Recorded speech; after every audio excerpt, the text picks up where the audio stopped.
beloved Boss Mike Cervera. Taong bayan muna, boses ng taong bayan ating pakinggan. Pasok! Kasi ni Sara at ng mga DDS si BBM. Really? Very wrong. You see, Sarah expected na pagtakba ng administrasyon ang kanyang katarantaduhan tungkol sa pera ng taong bayan. Unitin nga, di ba? Itim ang kanyang balak. Sa simula pa lang, malamang sa alamang hindi kinaya ng admin ang lantarang pagkagarapal ni Sara Duterte. Kaya nga kating-katayan si Sara Duterte na maging defense secretary para makamkam ng bonggang-bongga ang confidential funds. Oo nga, laki ng confidential fund dun eh.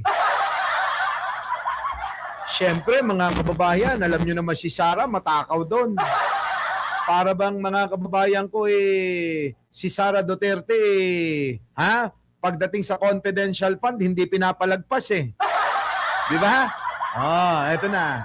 Pero di siya pinagbigyan. At dahil lantara na nga ang kanyang panloloko, sige go, imbestigahan nyo yan. Hindi siya pinagtanggol. Sa madaling salita, si Sara Duterte ang sinuka. Kayong mga DDS ang sinuka. Correct! Kasi sinasabi nila mga kababayan ko. Di ba, Ligaspi na? Kasi sinasabi ng mga DDS, sinusuka daw si Pangulong Bongbong. Ngayon, mga kababayan, ang mga kakamping na ang nagsasabi, hindi si Pangulong Bongbong ang sinuka. Ikaw, Sara. Di ba? Totoo naman eh. Ngayon, mga kababayan ko, paano na? Eto pa, hindi lang ho yan, mga kababayan ko. Tignan nyo mga kababayan to, boses ng taong bayan. Ba guys, yung mga vlogger ng DDS, ang papangit, no? Iba talaga!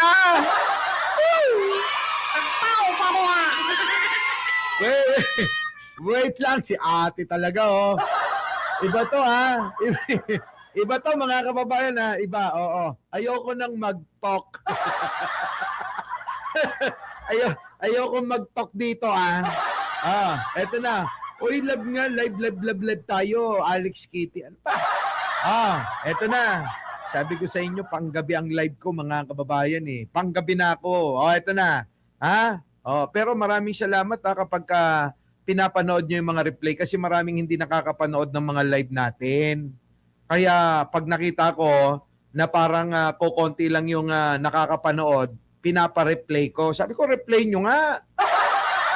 Ayun, kita nyo, mas marami pang nanonood sa replay kaysa sa live. Di ba, Catherine Galpo? Mas marami pang nanonood sa replay kaysa sa live eh. Eto na. Panoorin nyo, mga kababayan ko Ayokong mag-talk dito. Ayokong mag-talk. Eto na. Kapag replay, Boss Mike, haba ng commercial. Eto na. Pakinggan natin to si ate Boses ng taong bayan. Pasok! Pansin nyo ba guys, yung mga vlogger ng DDS, ang papangit, no? Kasi pangit, alam niyo yung bunganga nilang ang papangit ng lumalabas sa bibig. Ganun ang itsura ng pagmumukha nila. Sa totoo lang, ang papangit na, ang sasama pa ng mga ugali, ang babastos pa. Parang mga walang pinag-aralan, no? Totoo naman Tama ka ate, tama ka. Mga kababayan, nagsasabi naman ng totoo si ate kayo mga DDS ang papangit nyo, sabi ni ate ate, bakit mo sinabi ang totoo? Wait.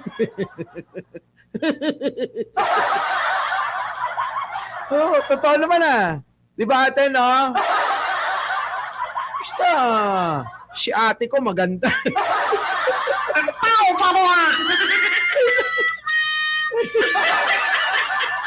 Di ba, no? Si ate maganda yan, no? Ate, isa pa nga.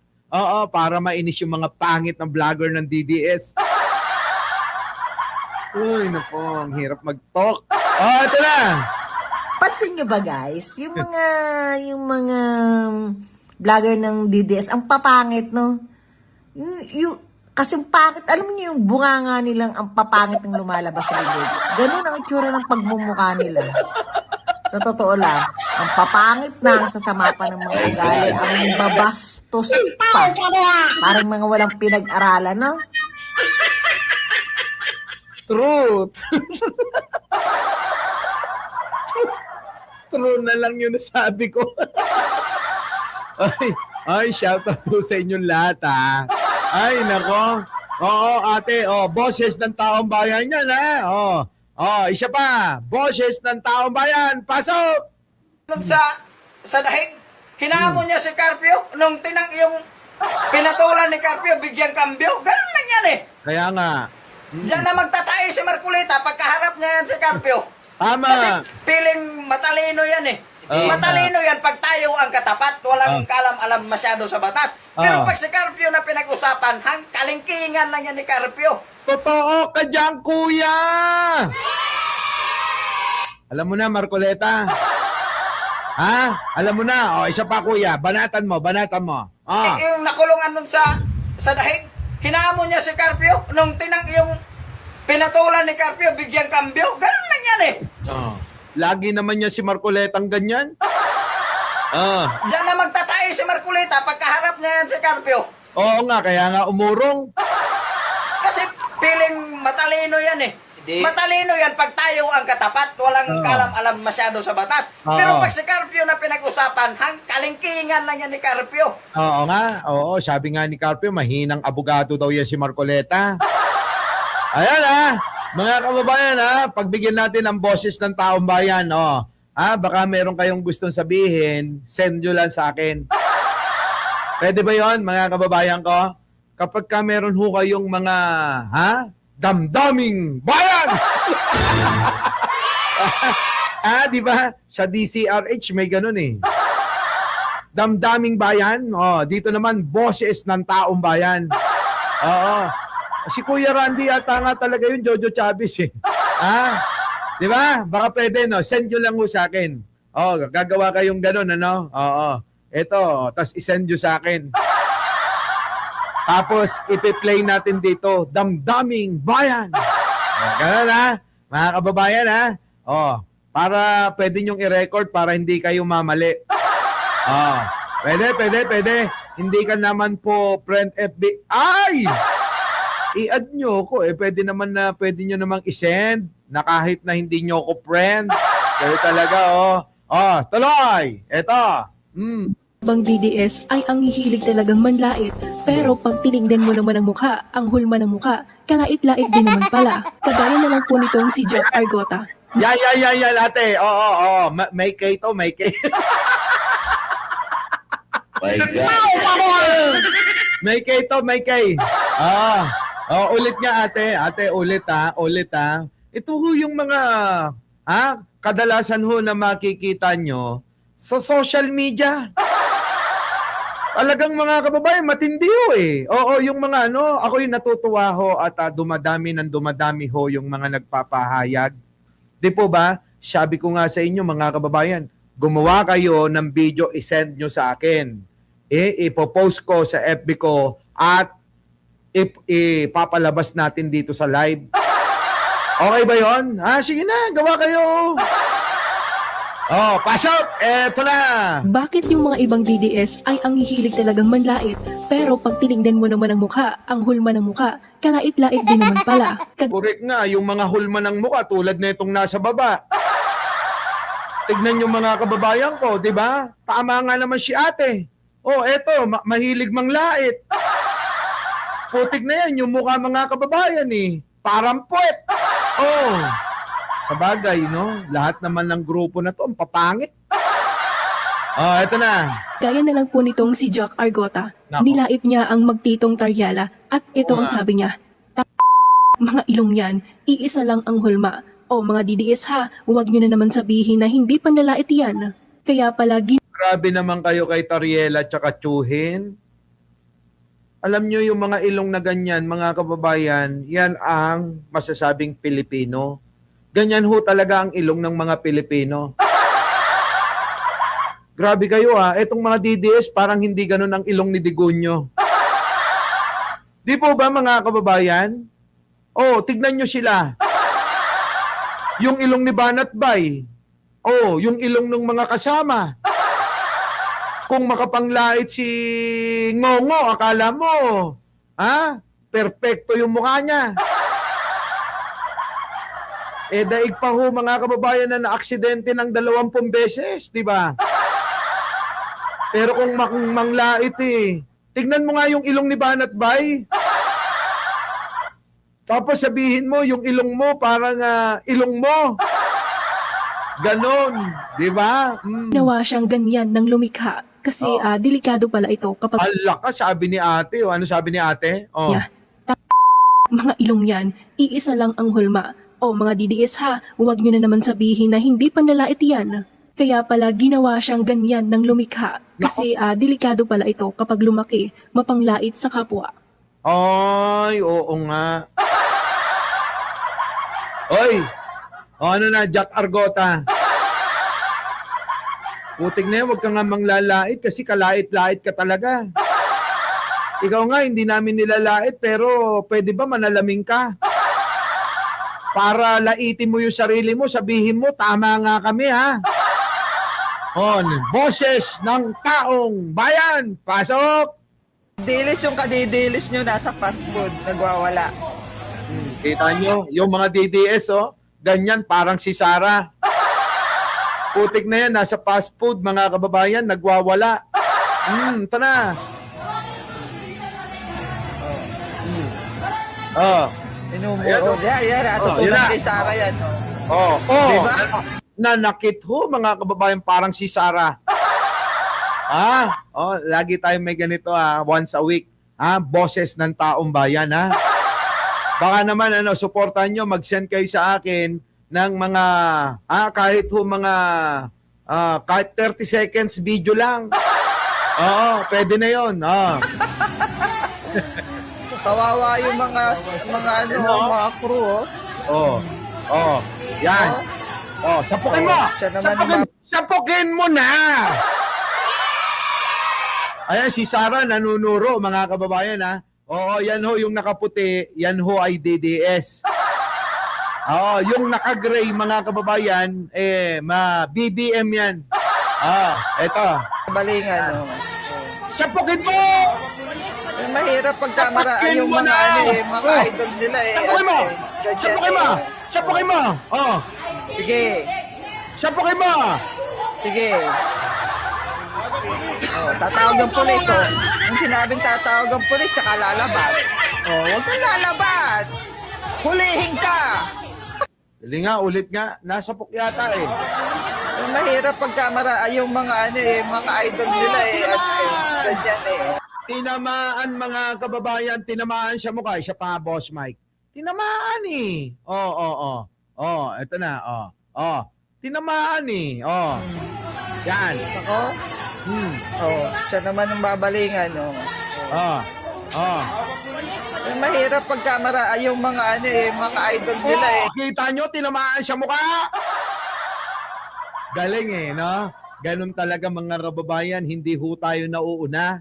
Pero kapag tayo, gumante, parang si Pangulong Bongbong palihim sa pool sa mukha yung DDS. Ganyan Sige. Kita nyo? Sige. Ganyan ang mga ugali ng mga DDS. Next na tayo dito. Damdaming bayan. Iba, nakakahiya na daw maging... Eto, pakinggan nyo naman to. Isa pa ito. Sabi ng iba, nakakahiya na daw maging Pilipino. Hindi nakakahiya maging Pilipino. Nakakahiya lang kung didilis ka. Kita nyo, mga kababayan? Hindi, sabi nila ng mga DDS, nakakahiya na daw ang maging Pilipino. Mas nakakahiya ho, mga kababayan, yung maging DDS Sabi ni Kuya Kuya, ulitin mo nga. Sabi ng iba, nakakahiya na daw maging Pilipino. Hindi nakakahiya maging Pilipino. Nakakahiya lang kung didilis ka.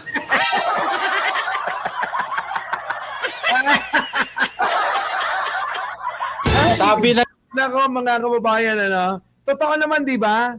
Oo, nakakahiya talaga kapag DDS ka. O, ito nga yung sinasabi ko, yo. Biruin yung mga kababayan, yung karton sinusubuan. Matino ba yan? Ay, nako mga kababayan. Oh, damdaming bayan! ng gobyerno para yung Pilipinas natin maahon sa kahirapan. Oo nga. Mabayaran yung mga utang. Imbes na yung gobyerno natin mangutang sa ibang bansa, hindi na kasi nakapundol yung pira na yan eh. Oo nga. Buti pa si Kuya, no? Yung mga ganyan lang na mga video, send nyo sa akin. Diba? Send nyo ha. Oy, ka-vibes. Oy, send mo ha. Bebang, mag-send ka ha. Sa personal account ko, yung Mike Cervera lang ha. Hindi TV, hindi vlog. Mike Cervera. Doon kayo mag-send ha. Hindi ho doon sa 2 page. Walang doon, no? Hindi ako nando doon, no? Iba yung nagmamanage noon. Oh. Eto na, mga kababayan ko ha. Eto na, oh. Ginawa ng lahat ng gobyerno para yung Pilipinas natin maahon sa kahirapan. Correct. Mabayaran yung mga utang. Imbes na yung gobyerno natin mangutang sa ibang bansa, hindi na kasi nakapundol yung pira na yan eh. Tama! Oh, kita nyo? Oh, kaya nga sabi ni First Lady, mga kababayan, alam nyo, ito maganda kay First Lady eh. Oh, eto. Panoorin nyo. Pasok! Po uso ang paninira. Hindi na po uso ang mapagpapatikos at mga salitang napakasakit. Hindi ganon ang Pilipino. Oh. Rich or poor, may class naman tayo ng konti. Oh, di ba? Hindi na daw uso ang paninira, hindi daw ganun ang Pilipino. Aba, mga kababayan, magkaroon naman sana tayo ng class kahit konti. Paano yung mga DDS walang ka-class-class? Di ba? Mga kababayan, walang ka-class-class. Yan ang sinabi ni First Lady. Ayan mga kababayan ko, pakinggan ho ninyo. Yung mga DDS nando doon pa rin sa paninira. Ang First Lady, nasaan na? Nasa pagtatrabaho, pagtulong sa kapwa, at syempre mga kababayan ko, yung pagsiservisyo. Pasok! Hindi na po uso ang paninira. Hindi na po uso ang mapagpapatikos. Hindi na daw uso ang paninira. Hindi na raw uso ang pambabatikos. O kita nyo? At mga salitang napakasakit. At mga salitang napakasakit, hindi po ba? Sino ho ba ang gumagawa niyan? Kadalasan mga DDS yan. Kung magsalita sila mga kababayan, abay mga immoral. Di ba? Kung makapagsalita mga kababayan, nakala mo hindi mga nakapag-aral. At siyang tunay naman, siyang tunay na hindi mga nakapag-aral yan. Buti pa tayo mga kababayan, kahit papano, nakapagtapos tayo sa Pugo Elementary School. Oo, at tinuruan tayo ng ating mga teacher. Maraming salamat sa mga teacher ko ron. Oo, si Teacher Nene, si Teacher Nena, at saka si Sir Nono.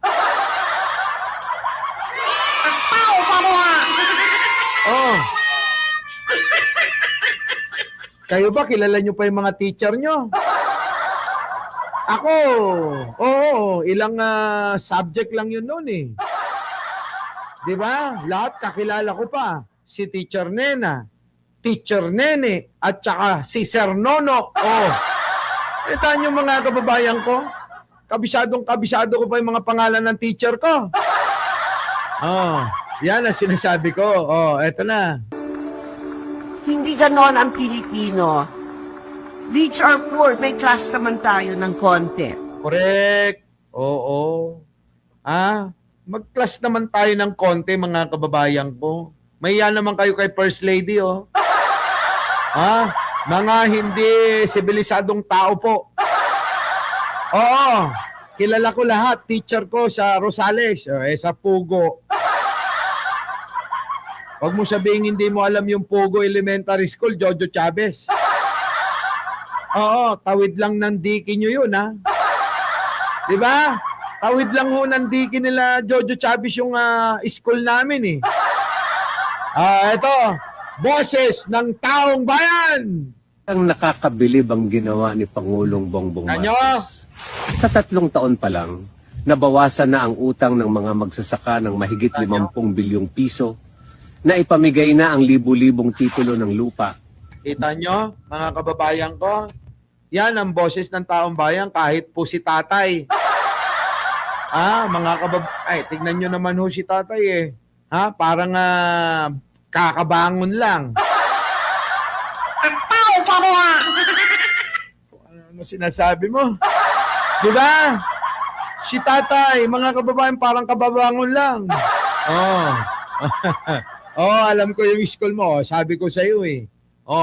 Tanong mo si teacher. Ewan ko kung buhay pa yon. Hindi ko alam Siguro wala na rin sila. Tingnan nyo mga kababayan ko. Isipin nating maigi. Di po ba?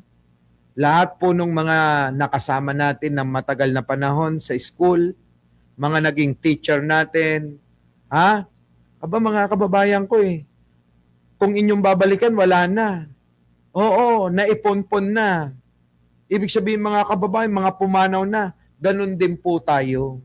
Tayong mga nandito sa ibabaw ng lupa, wala pong mananatili. Kung hindi lahat po tayo, mga kababayan, ay mawawala. Parang si tatay. Di ba?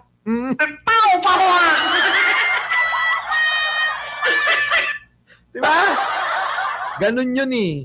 Kaya hanggat maaga pa, bambina, gumawa ka na ng mabuti. Oo. Kayo, Jojo Chavez, Huwag na kayong masyadong mag-ipon ng mga pera. Yung mga sobra-sobra yung pera, bigay nyo na lang sa akin. Putik na yan, di ba? Yan, mga kababayan, isipin nyo. Parang kailan lang. Yung mga teacher natin, lagi tayong pinapagalitan. Lagi tayong pinaparusahan. Kasi mga kababayan, nung bata ako nagdala ako ng comics. Malay ko ba yung comics na nahiram ko sa gwardiya dun sa guardhouse?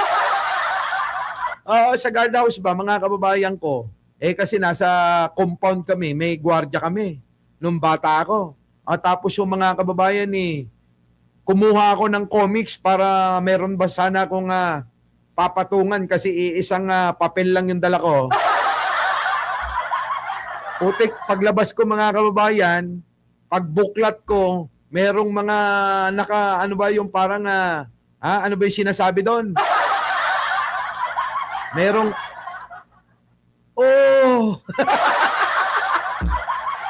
merong, ayan na! Merong, sige pa! Putik, malay ko ba ron? Tapos ang ginawa ng mga classmate ko, kinuha, ayun, pinagpiestahan. Mga kababayan ko, ano nangyari? Pinagalitan kami. Ngayon ako, pinakamaraming palo. Malay ko ba, di ba? Malay ko bang ganun yun? Ewan ko ba na ganun yung mga binabasa ng gwardiya dun sa amin? Ito na. Dito na tayo kay Lolo. Pass out. Talagang nakakabilib ang ginawa ni Pangulong Bongbong Marcos. True! Sa 3 taon pa lang, nabawasan na ang utang ng mga magsasaka ng mahigit 50 bilyong piso, na ipamigay na ang libu-libong titulo ng lupa. Dahil yan doon sa taga sa amin, kay Conrado Estrella. Jojo Chavez, panay-panay na yung pupuri ko kay Conrado Estrella. Baka hindi nakakarating to, Dahil po sa pagkikipagtulungan ng gobyerno sa pamumuno ni Pangulong Bongbong Marcos at ni Conrado Estrella, mga kababayan, na-waive po ang maraming utang ng marami nating kababayang magsasaka. At naipamahagi na rin po ang mga lupa na sakahin nila. Ganun po ang ginawa. Ganun dapat, Arnold, di ba? Pero wala Oo. Pagka mga 6 na buwan nito talagang nako oo. Basta si Conrado Estrella, wag niyong kakalimutan taga-amin yan. Nyamutun Manong. Napo, mang-imbita ka mo't Oo, mang-imbita ka magta opisina man. Na, kasta unay mo na okay ninanalaang. Eto na mga kababayan ha, damdaming bayan. Our beloved Boss Mike